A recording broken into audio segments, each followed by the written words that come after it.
are watching Platinum Northwest TV News. Good evening and thank you so much for joining us. I'm Philadelphia Mangoeng. Let's take a look at the leading top stories.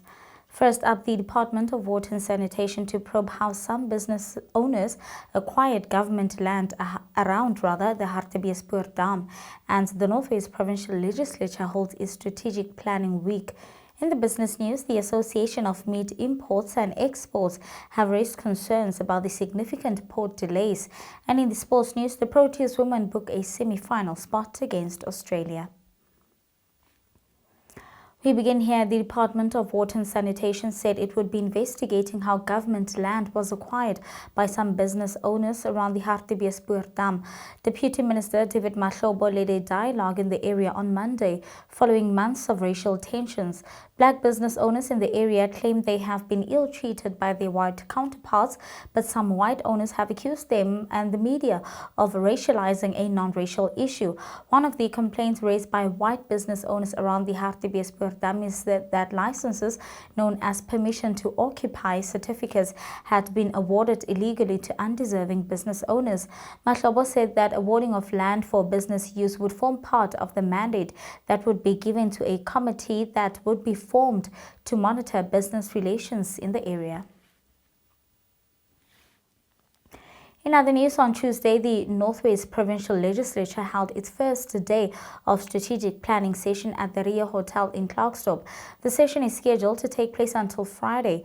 The purpose of the meeting is to draft the strategic plan of the legislature for the 7th term pursuant to Section 14 of the Financial Management of Parliament and Provincial Legislatures Act. Various stakeholders gave presentations on topics such as achieving the NDP goals and objectives, provincial growth and development strategies. In more news, an argument over a parking spot in the Mahikeng CBD in the northwest turned violent over the weekend and claimed the lives of 2 men in their 30s, according to the taxi organization. The Moral Regeneration Movement said the altercation took place between a taxi owner and a taxi driver. Police spokesperson Brigadier Sabata Mokgwabona confirmed the incident and said an investigation into the matter is underway. MRM also called on the taxi industry leadership to play a role in restoring calm and establishing an image of a peaceful and non-violent sector. On to the story now. ANC NEC member Mabe appeared in the Palm Ridge Magistrates Court on Wednesday morning on charges of corruption. The case is in connection with a 27 million rand tender that was allegedly awarded to one of his companies back in 2017. It is understood that the company failed to declare being linked to Mabe, who was a member of parliament at the time. Mabe's company Mabe was awarded a tender to supply the city of Ekurhuleni with 200 three-wheeler tuk-tuks for waste collection. Mabe is the latest ANC leader to face charges following former MPs Zizi Kodwa and Nosiviwe Mapisa-Nqakula. Now, Mapisa-Nqakula also appeared today. The court heard that Mapisa-Nqakula's counsel has not received some sections of the case docket and will be making an application for the documents. This impending application has necessitated the postponement of the case to December 5th.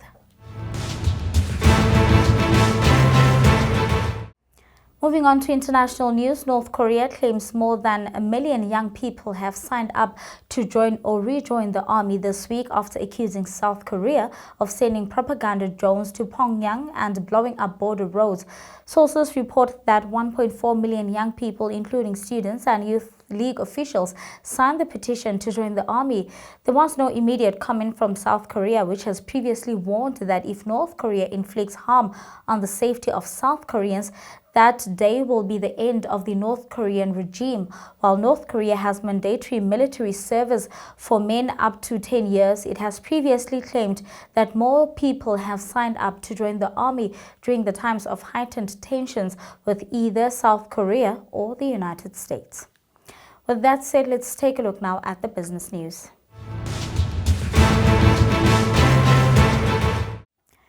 In the business news, the Association of the Meat Importers and Exports have raised concerns about the significant port delays due to troubles with meat import permits. The association said this is rather leading to unnecessary costs for importers that consumers ultimately bear the brunt of and is contributing to overall food inflation for these products. AMIE has called for the urgent action to avoid further damage to the economy and food supply chain, which is already seen to be taking place with the subsequent establishment of a working technical committee by the Border Management Agency. The meat value chain contributes significantly to South Africa's agricultural sector and has a large impact on the country's economy and the gross domestic product. The association said that as South Africa approaches the festive season, a crucial period for trade, the major port delays are leading to unnecessary costs that consumers ultimately bear. And that's all from the business news. Your sports update follows next.